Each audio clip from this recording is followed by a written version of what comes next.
Hello, today I'm reviewing Klara and the Sun by Kazuo Ishiguro. I've never done this before, so we'll see how this goes. It's very exciting. I'm very happy to be here. But anyway, I'll crack on with it.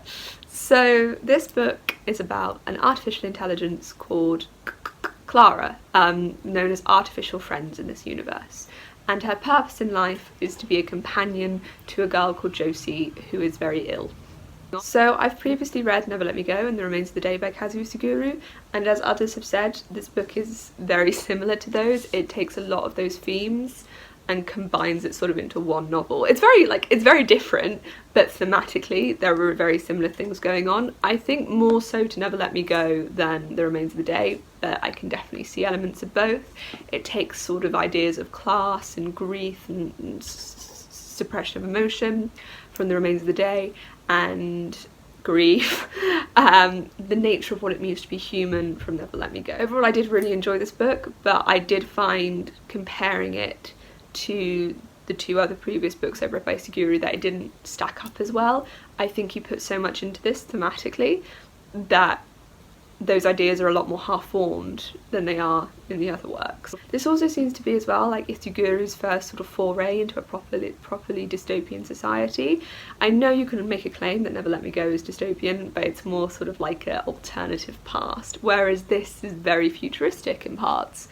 And I wish he kind of got more into that. I know it's not his style, but he hints at some incredibly dark things, and they sound very interesting and sometimes a bit more interesting than the story itself. I did really like Klara as a character. She was very sweet, incredibly naive, and I'll touch on that more later because that's part of the reason I liked her so much.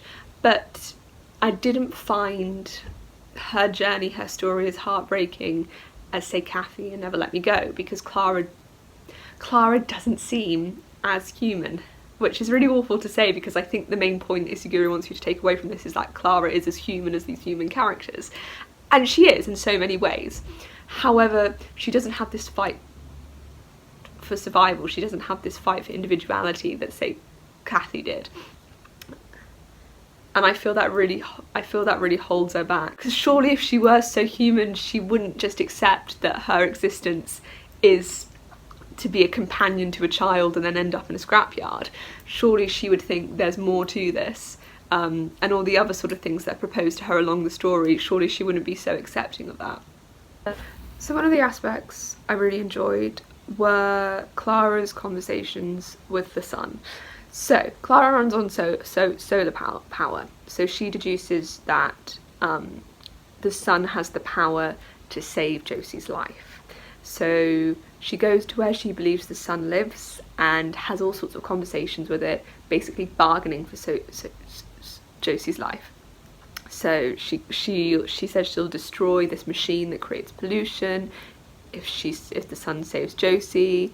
She makes other claims. She does lots of things, and these conversations are obviously very naive and very heartbreaking to read, like as a reader who knows that the sun does not work in this way.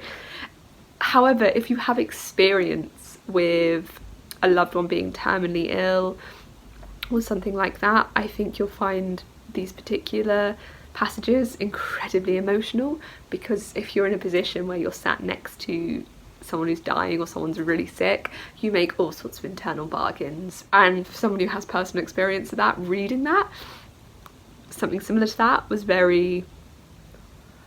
just very heartbreaking, and it felt very good to read about and very validating with. So another aspect I really liked is sort of how it tackles class, and class is presented a bit differently in this book. It's not so much monetary class, it's something else, and I don't want to say what it is because I feel that's too spoilery, but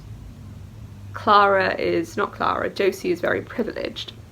But it's also interesting to see how that privilege is a massive detriment to her as well, and how others and not in that position might be better off. This book really asks so many questions and doesn't give any answers, and that's kind of just how Ishiguro books go.